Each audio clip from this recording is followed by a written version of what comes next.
estamos aqui para comentar um pouco, explicar e discutir o novo livro lançado pelo IDEC e pelo NUCED, numa parceria que tem o objetivo de discutir mercados de pagamentos, open finance, inovações de sistema de financeiro de pagamento no Brasil.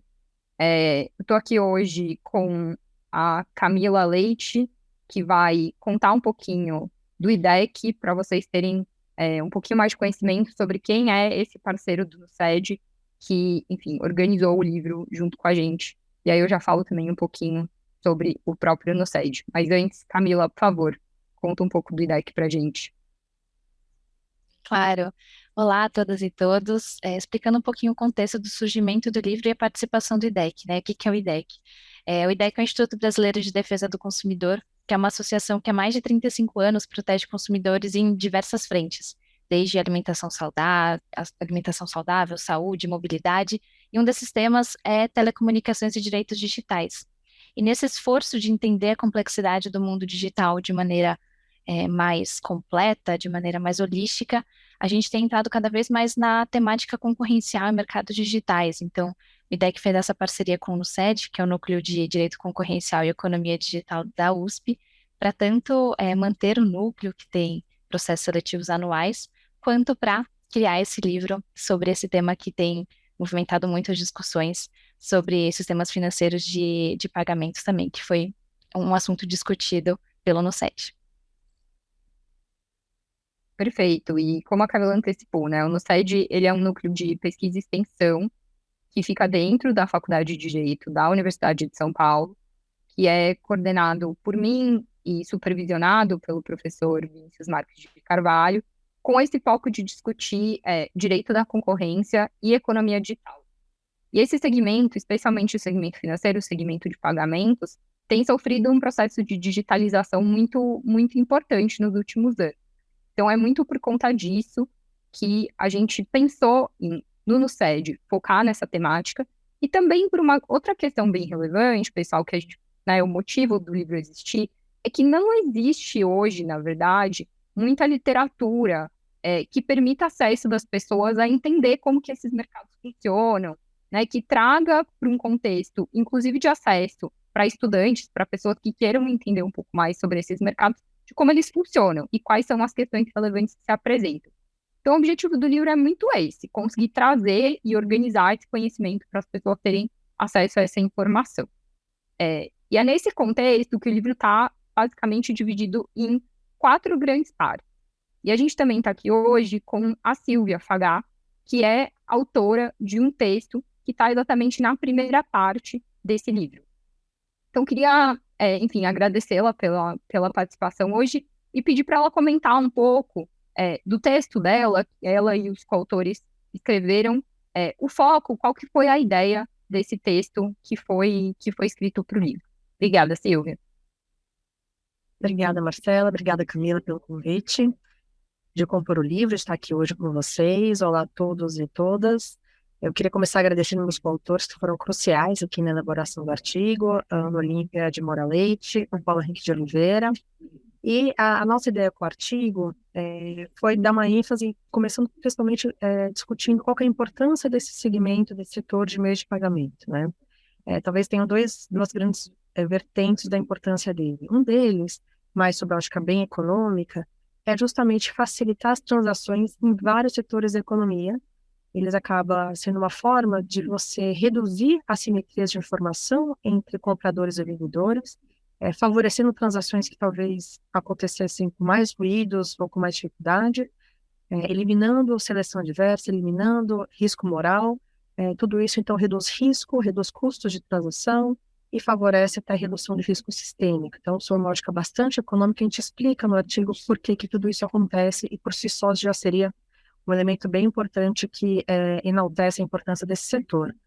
Mas mais do que isso, ele é importante, então, porque ele faz tudo isso em vários setores da economia, quase todos os setores que envolvem transações da economia, mas também porque ele permite ter efeitos positivos de uma forma social também. Ao ser um canal de entrada, talvez o principal canal de entrada para a população se bancarizar, essa população sai de um sistema informal, seja enquanto trabalhador, mas também tem uma visibilidade maior enquanto cidadão. Um exemplo típico disso acaba sendo o próprio exemplo do momento da pandemia, em que era necessário conceder um auxílio emergencial para a população mais necessitada, especialmente, e que uma das grandes dificuldades que existia era justamente identificar e mapear onde estão essas pessoas. Então, quanto mais formalizada, mais bancarizada a população, maior a chance de, inclusive, políticas públicas serem bem-sucedidas. Então, esses são exemplos de como esse segmento, esse setor tende a ser importante, né? E o próprio Tiroli ressalta a importância dele nesse sentido, porque ele é muito grande, ele afeta todos os setores da economia, no limite ele pode implicar um setor ser mais ou menos eficiente, porque as transações vão ocorrer com mais eficiência, com mais frequência, mas Tiroli também aponta outros elementos que a gente também descreve no livro como destaque para a importância do setor.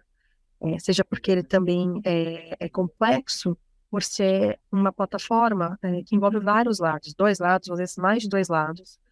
E é uma plataforma que existe antes de a gente discutir plataformas digitais. Então, um grande exemplo de plataformas quando não se fala de digitalização, mas a própria digitalização vai trazer mais complexidades ainda, que eu já vou comentar.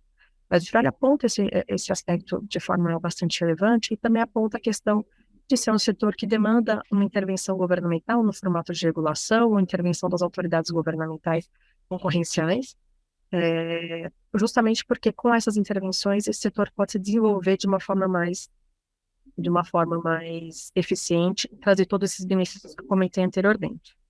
E por que então esse setor faz sentido no contexto desse livro? Justamente porque todos esses elementos que eu comentei têm se intensificado muito justamente com a digitalização de toda a economia, mas todo o processo de digitalização da economia tem também favorecido esse setor, seja porque o crescimento das fintechs tem trazido uma descentralização desse setor, isso também tem favorecido a concorrência, então a regulação, o ambiente competitivo precisa ser favorável para que o crescimento dessas fintechs e dessas novas tecnologias sejam de fato introduzidas de uma forma a potencializar os efeitos do setor, ao mesmo tempo que características econômicas que esse setor apresentava e que poderiam ser alguma preocupação, como economia de escala, economia de escopo, externalidade de rede, são elementos que trazem eficiência, mas que também favorecem uma concentração de mercado.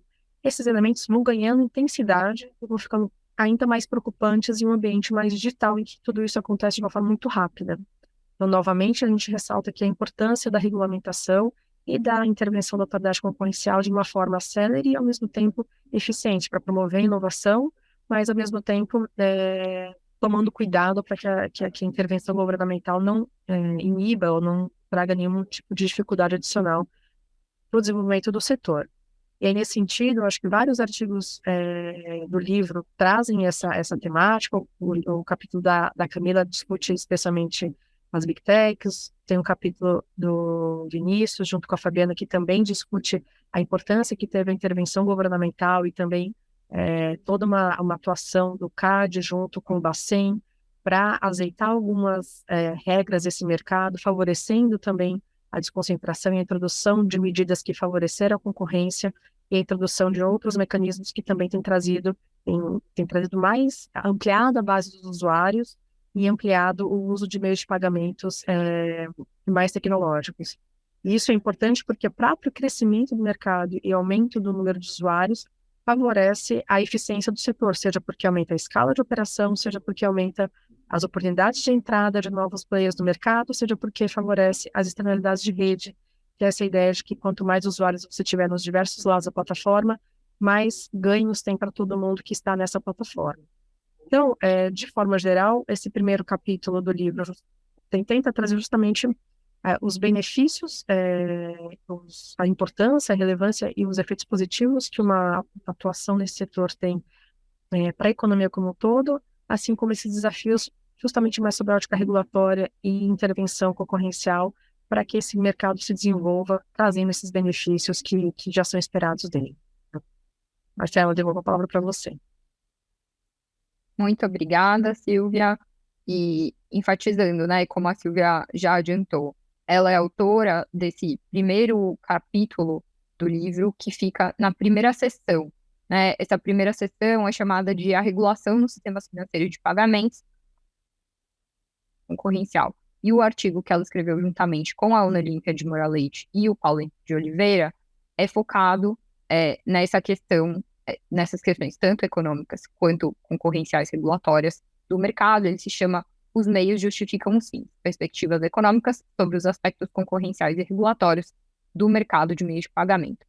E como a Silvia também antecipou, a gente tem um segundo artigo do professor Vinícius Marques de Carvalho e da Fabiana Veloso, que trata um pouco do panorama concorrencial em meio de pagamento, né, o debate que aconteceu no CAD, o Conselho Administrativo de Defesa Econômica, a respeito desse mercado.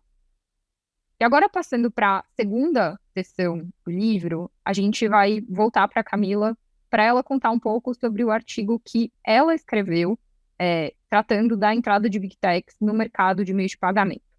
Essa sessão do livro é voltada a discutir as perspectivas concorrenciais da entrada das Big Techs nesse segmento. Então, passo de novo a palavra para a Camila, para ela conseguir contar um pouquinho mais para a gente. Muito obrigada.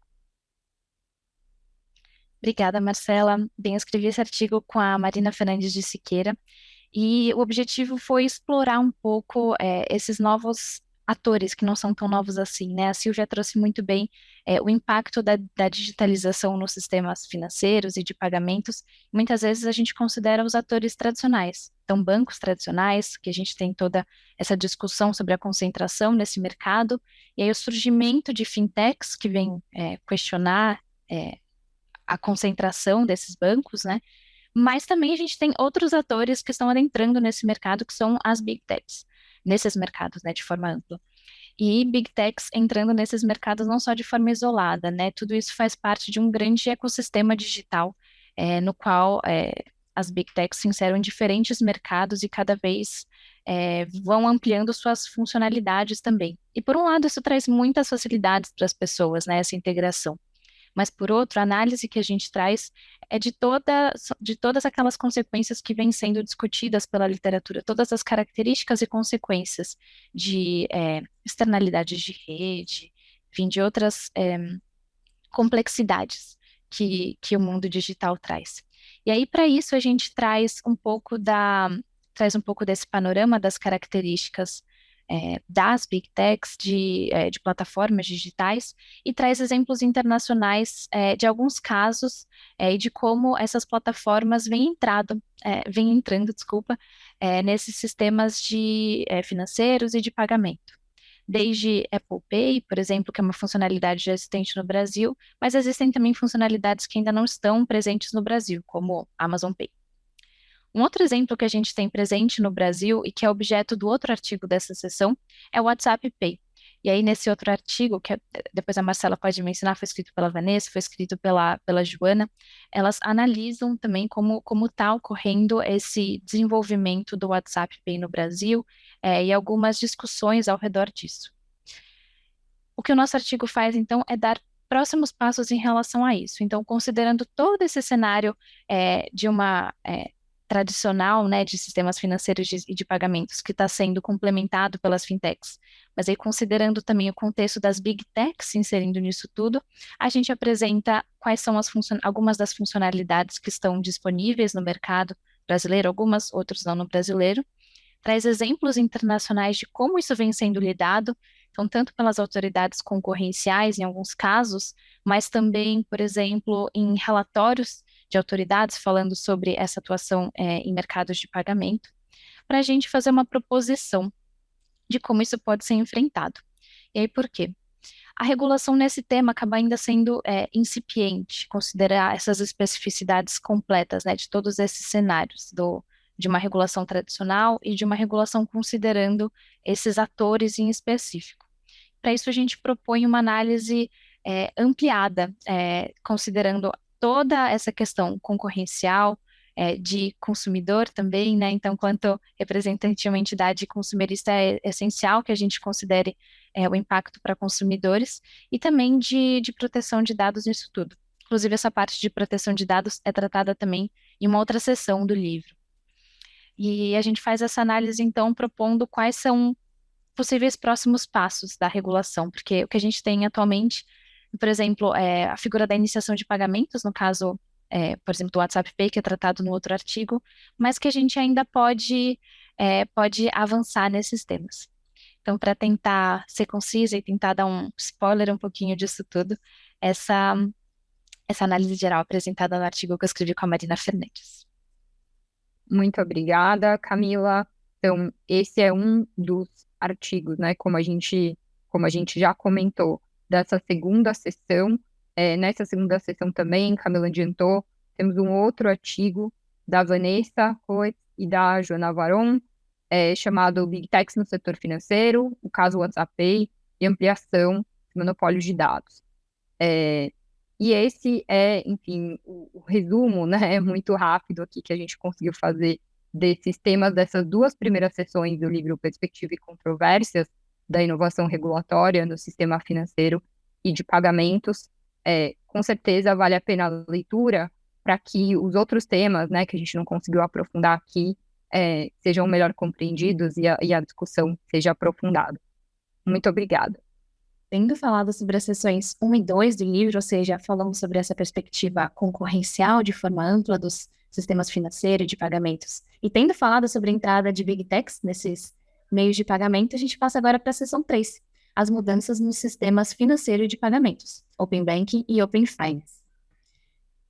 Essa seção, ela tem 2 artigos. O primeiro foi escrito pela Maria Isabel Long e pelo Aaron de Moraes, e se chama Proteção de Dados, Concorrência e Regulação de Meios de Pagamentos, Recomendações Internacionais e Interfaces com o Open Banking no Brasil. O outro artigo da sessão foi escrito aqui pela Mariana Cunha Mello, que está aqui com a gente. O artigo chama O Papel Catalisador da Regulação nas Transformações do Open Banking, Competição, Qualidade e Preço, e passo a palavra para ela para contar um pouquinho, um spoiler desse artigo. Mariana, por favor. Primeiro, obrigada por me receber aqui, é um prazer estar aqui para falar da pesquisa que eu fiz, foi super bacana trabalhar nesse projeto com vocês, deck, tudo.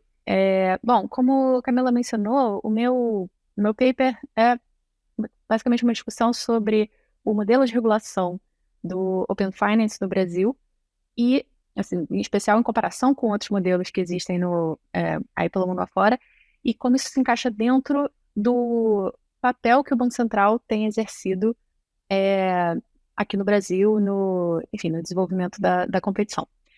E aí, antes de mais nada, sempre que eu vou começar a falar sobre Open Finance e Open Banking, eu gosto de primeiro dar um passo atrás, de um pouco estruturar esse conceito de Open Finance, né? Porque eu acho que muita gente trabalha com assuntos diferentes, com definições diferentes.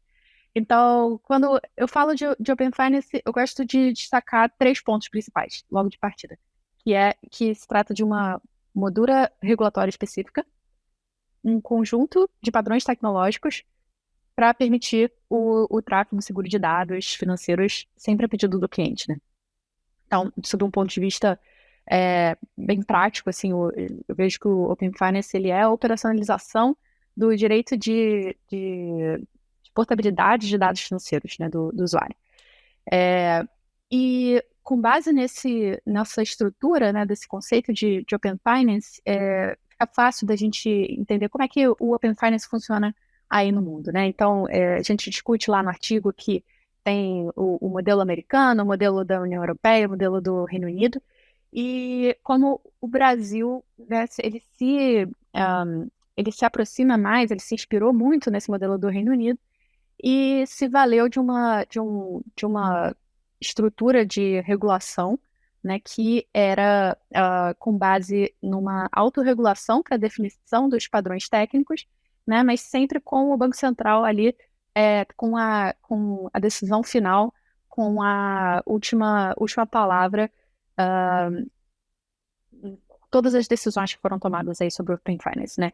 Isso é especialmente interessante porque, assim, pensando como um grande estudo de caso, né, para a gente pensar no papel da regulação, em especial para pensar no papel da regulação para o fomento da competição, isso é muito interessante porque esse mecanismo de autorregulação, a gente discute isso bastante lá no artigo, ele é uma forma de trazer conhecimento local, informação local, lá no conceito do Hayek, para dentro da regulação e de de qualquer forma, mantendo o papel do regulador, o papel da administração, como o grande representante, né, e garantidor do interesse público. Então, você tem a informação local, mas você tem também esse caráter das razões públicas do regulador para tomada de decisão, né?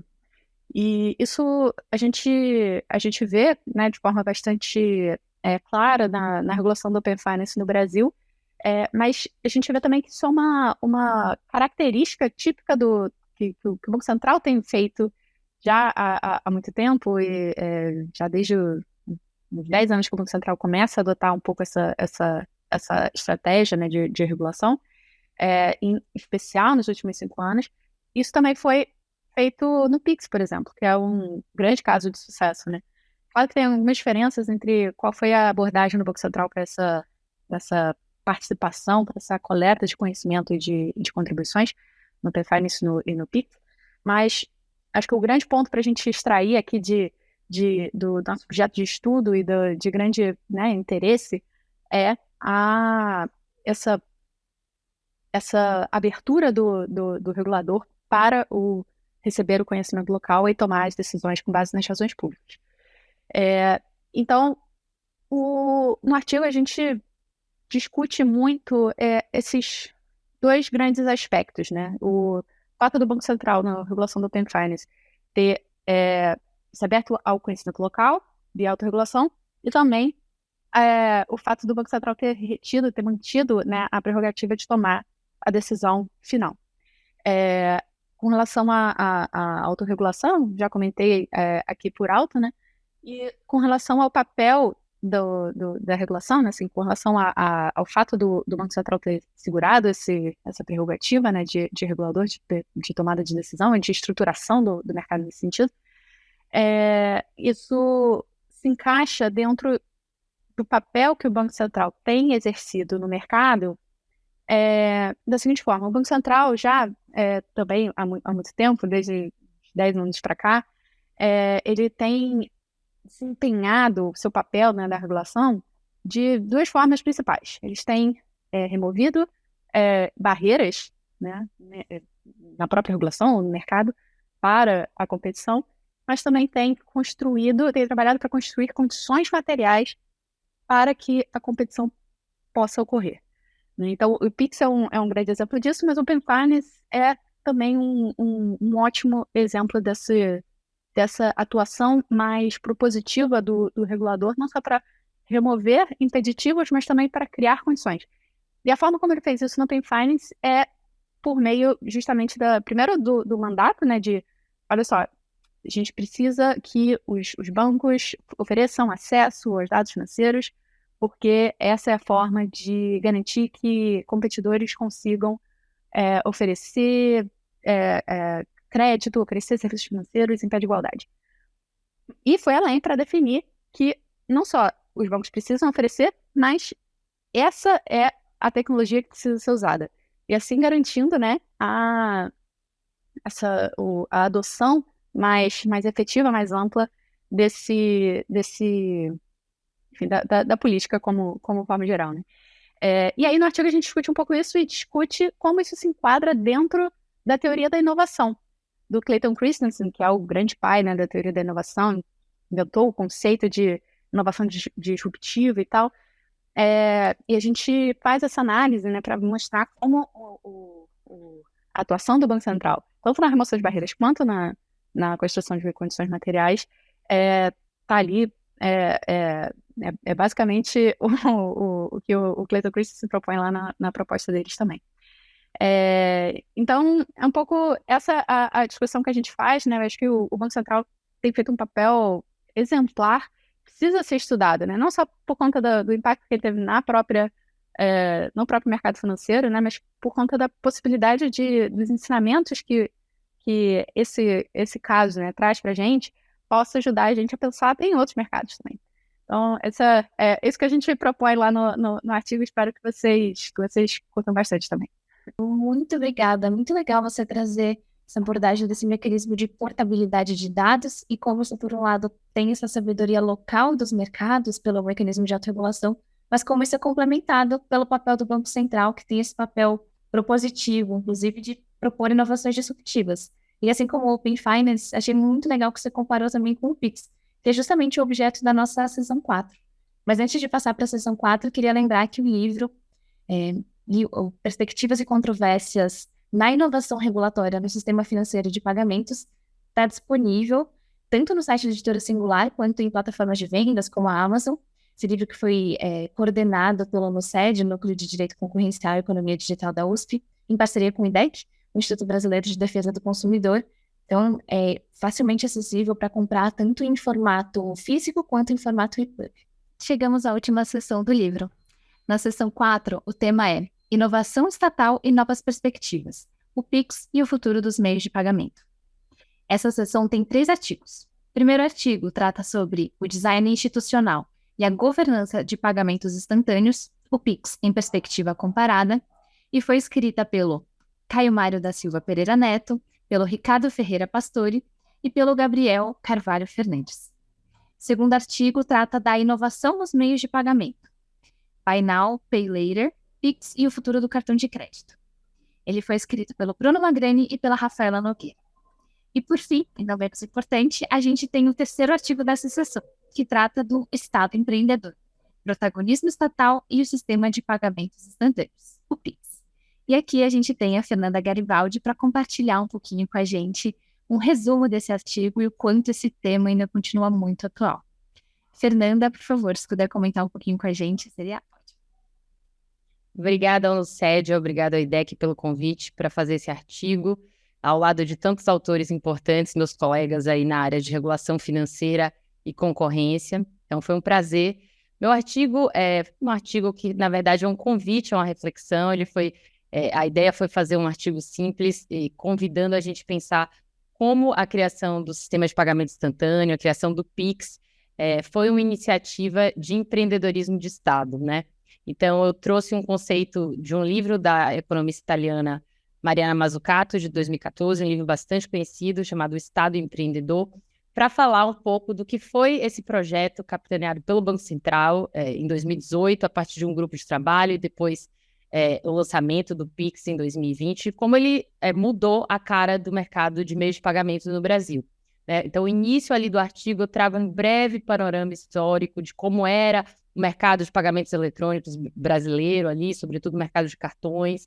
Depois falo um pouco do que é o arranjo de pagamento instantâneo, como ele funciona, os participantes indiretos, diretos, o DICT, enfim, contas transacionais, como funciona ali o PIX, né, em termos regulatórios, para depois sim chegar ao conceito que a Mariana traz de empreendedorismo de risco de Estado, que é um conceito bem interessante para a gente pensar como o Estado pode ser indutor de crescimento e de desenvolvimento econômico, né? Então, a gente está acostumado a essa dicotomia entre pensar o mercado como o grande capitão da inovação, né, a iniciativa privada, e às vezes a gente esquece de entender que o Estado é um agente econômico fundamental nessa dinâmica, né, nessa parceria com o setor privado. Então, a Mariana traz essa ideia, né, da gente não enxergar apenas o Estado com as costumeiras lentes das falhas de mercado, né, aquela visão da economia neoclássica de eficiência puramente, e começa a traçar um panorama histórico falando de algumas